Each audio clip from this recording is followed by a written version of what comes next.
আমাদের আজকের উইনার পৌলমীর জন্য থাকবে শপথ নেবার পালা। আর ডেকে নেব তাদের।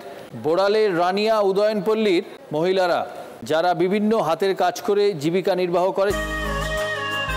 বর্তমানে মহিলা কর্মীর সংখ্যা অনুযায়ী সেলাই মেশিনের সংখ্যা খুব কম, তাই জি বাংলা দাদাগিরি আর ডক্টর দেবব্রত সেন পৌঁছে দেবে সেলাই মেশিন এই মহিলাদের কাছে। আর পৌঁছে দেবে পৌলমী জি বাংলা দাদাগিরি আর ডক্টর দেবব্রত সেন পরম্পরা আয়ুর্বেদের সাহায্যে।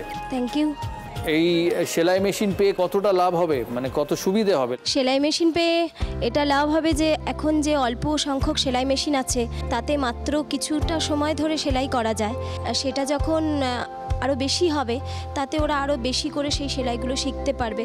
বিভিন্ন জায়গায় ওরা এমব্রয়ডারিং কাজ, বিভিন্ন কাজের জন্য ওরা অফার পায়, সেই সবগুলো করতে পারবে। যত না প্র্যাকটিস করবে ততই এটা আগে এগোবে। ভালো থাকবেন, আপনাদের সুবিধার্থেই এগুলো আপনাদের দেওয়া। খুব ভালো থাকবেন। Thank you. Thank you.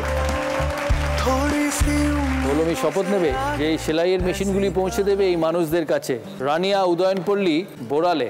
বলো, আমি শপথ নিলাম। আমি পৌলমী শপথ নিলাম। আমি পৌলমী শপথ নিলাম যে সেলাই মেশিনগুলি পৌঁছে দেবো রানিয়ার উদয়নপল্লীর বোড়ালে। যে এই সেলাই মেশিনগুলো পৌঁছে দেবো রানিয়ার উদয়নপল্লী বোড়ালে। জি বাংলা দাদাগিরি আর ডক্টর দেবব্রত সেন পরম্পরা আয়ুর্বেদের সাহায্যে। ভালো থাকবেন। Thank you. আসুন। हाँ तेरी मेहरबानी है, थोड़ी सी उम्मीदों से आगे ऐसी कहानी है। দুই ফাইনালিস্টের জন্য গিফট।